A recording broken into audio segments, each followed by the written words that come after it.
Bienvenue dans le Financier, votre rendez-vous économique quotidien. Voici les titres que nous développerons dans cette édition. La Banque africaine de développement, toujours au chevet des Comores. Le pays vient de bénéficier d'un financement supplémentaire de 8,63 millions d'euros pour le développement du secteur énergétique. La monnaie unique de la CEDEAO n'est plus une utopie technocratique. L'annonce a été faite à l'issue d'une réunion des ministres des Finances et des gouverneurs des banques centrales des 15 pays de la zone. Explication à suivre. Et puis nous ferons le point en fin d'édition sur l'évolution des marchés boursiers du continent.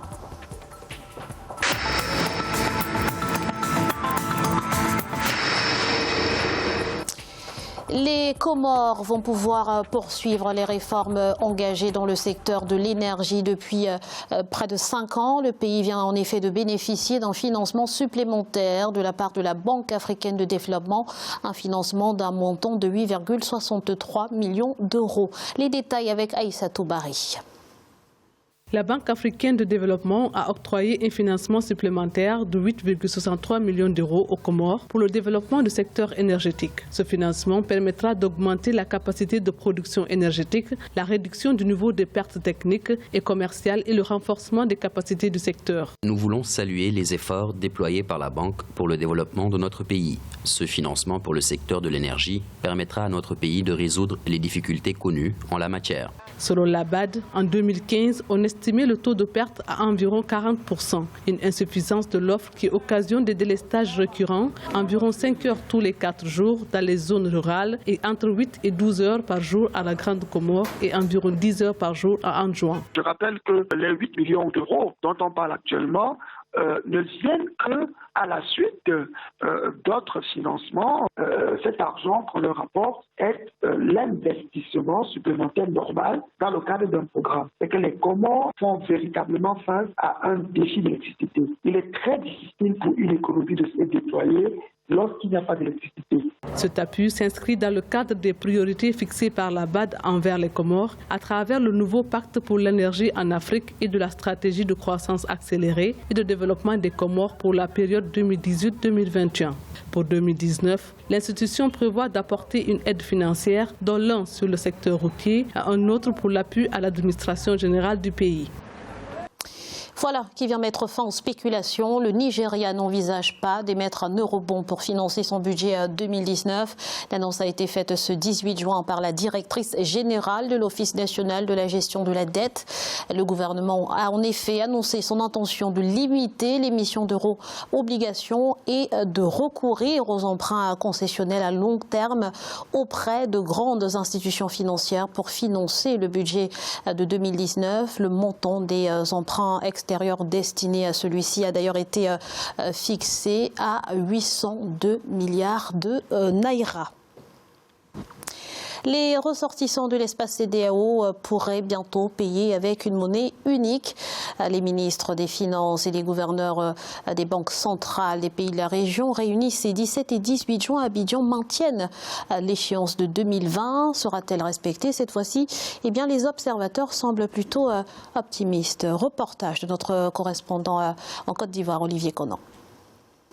Vers la création de la monnaie unique de la CEDEAO, Communauté économique des États de l'Afrique de l'Ouest, les ministres des Finances et gouverneurs de banques centrales de la zone sont réunis à Abidjan pour examiner le rapport de la feuille de route pour la mise en place de la monnaie commune. La zone compte 9 monnaies pour 15 pays membres. 7 pays ont déjà une monnaie commune qui est le franc CFA. Les différents efforts engagés par la CEDEAO pour construire l'intégration dans quasiment tous les domaines ont déjà conduit à des progrès indéniables au cours de ces 44 dernières années. Mais pour conforter les avancées qui ont été faites, les chefs d'État et de gouvernement nous ont demandé d'accélérer le chantier de l'intégration monétaire. La création de la monnaie unique nécessite la levée des barrières tarifaires et non tarifaires dans les échanges entre pays membres qui étaient de 21,7% en 2016. Nous devons œuvrer dans notre espace communautaire à supprimer toutes les barrières intérieures et les obstacles réglementaires à la libre circulation des biens, des capitaux, des services et des personnes. Il s'agit d'un enjeu essentiel pour la marche vers l'intégration économique totale. L'adoption du régime de change et la convergence de politiques monétaires constituent des défis majeurs à relever, mais les participants sont optimistes. Toutes les conditions ne sont pas encore réunies, mais nous adopterons une décision qui arrange tout le monde. Vous saurez les prochaines étapes à l'issue de cette réunion. La CEDEAO compte 356 millions d'habitants avec un produit intérieur brut d'environ 685,9 milliards de dollars en 2016. La création de la monnaie unique est prévue pour 2020. Le Zimbabwe se met au vert. Le pays vient de bénéficier d'une enveloppe de 3,2 millions de dollars du Fonds vert pour le climat pour faire face aux effets du changement climatique. 1 million de dollars ont d'ores et déjà été débloqués.